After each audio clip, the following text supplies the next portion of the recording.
Regardez Israël. Quelle est l'attitude du Seigneur envers Israël?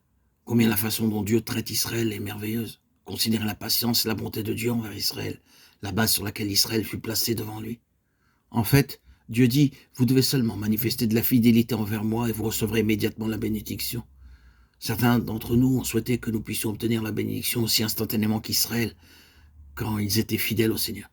Ils furent les sujets d'un tel soin spécial, mais ils faillirent. Leurs conditions et leurs traitements sont présentés de manière figurée par le figuier inutile, qui ne portera aucun fruit malgré des années de soins.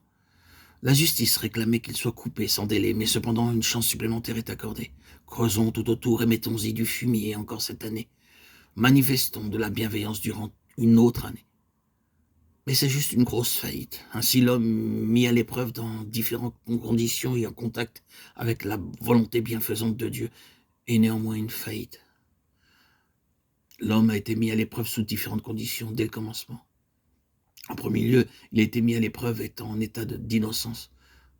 Comment s'est-il comporté? Il a failli. Adam a failli. Puis, dans son état de chute, il a encore été mis à l'épreuve sans la loi. Comment cela s'est-il passé? Il a de nouveau failli. Puis, il a été mis à l'épreuve sous la loi, mais il a failli comme auparavant. L'homme a failli sous chaque régime où il s'est trouvé. Il a été mis à l'épreuve par Dieu dans différents états et positions et a complètement failli. La fin a toujours été une tragédie. Peu importe l'attitude que Dieu ait prise envers l'homme en lui-même, il est une faillite et il aboutira à la plus terrible tragédie. Judas rassemble tous les aspects de l'homme, celui pour qui tout ce que Dieu a est accessible, l'homme qui est mis en contact avec la volonté bonne et parfaite de Dieu, et qui est cependant en lui-même la plus terrible faillite. Car cet homme, quand il parviendra à son épanouissement, trahira son maître. Il est tellement incurable. Bien que les grâces de Dieu lui soient accordées, l'homme en lui-même aboutira à cet état. C'est une fin terrible. Celui-là même avec qui j'étais en paix, qui mangeait mon pain, dit le psalmiste, lève le talon contre moi. Psaume 41, 10. C'est ainsi qu'agira cet homme qui se trouvait au sein de la grande richesse de la grâce de Dieu. Voici Judas représentant quelqu'un qui a été mis en contact avec le Seigneur et pour qui sont disponibles toutes les bénédictions qui le sont pour tout le reste de ceux qui appartiennent au Seigneur. Et c'est ainsi qu'il finit. C'est une image de l'homme en lui-même, n'est-ce pas vrai? Le plein développement du vieil Adam, du premier Adam, qui Dieu n'habite pas, nous est ici manifesté. Au moment même où cet homme est environné de tous les avantages, de toutes les facilités, de toutes les bénédictions, de toute opportunité, de tout ce qui aurait pu être sien, juste à ce moment, il sort pour trahir son maître. Il faisait nuit. Jean 13, 30. Il y a en cela une très grande signification. Et dès que cet homme est sorti, la déclaration du Seigneur, Jésus est maintenant le Fils de l'homme a été glorifié.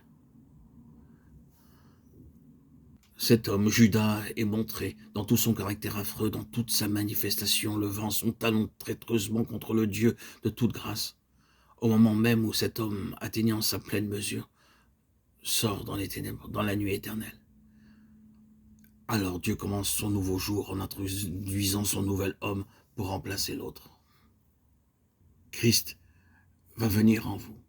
Christ en vous est l'espérance de la gloire. Colossiens 27. Le jour de la Pentecôte, par son esprit, le Seigneur va être glorifié. Et il va glorifier l'Église tout entière par son corps. Son corps qu'est l'Église, son corps corporatif, qu'est l'homme, dans lequel va naître le nouvel homme, le nouvel Adam. Une nouvelle naissance va faire naître la nouvelle descendance de Dieu. Nous deviendrons et nous sommes héritiers et co-héritiers de Dieu. Aujourd'hui, notre espérance et notre unique raison d'espérer doit être Christ en nous, parce que la gloire est simplement la manifestation du Père en nous par son esprit. Alléluia. Gloire à Dieu.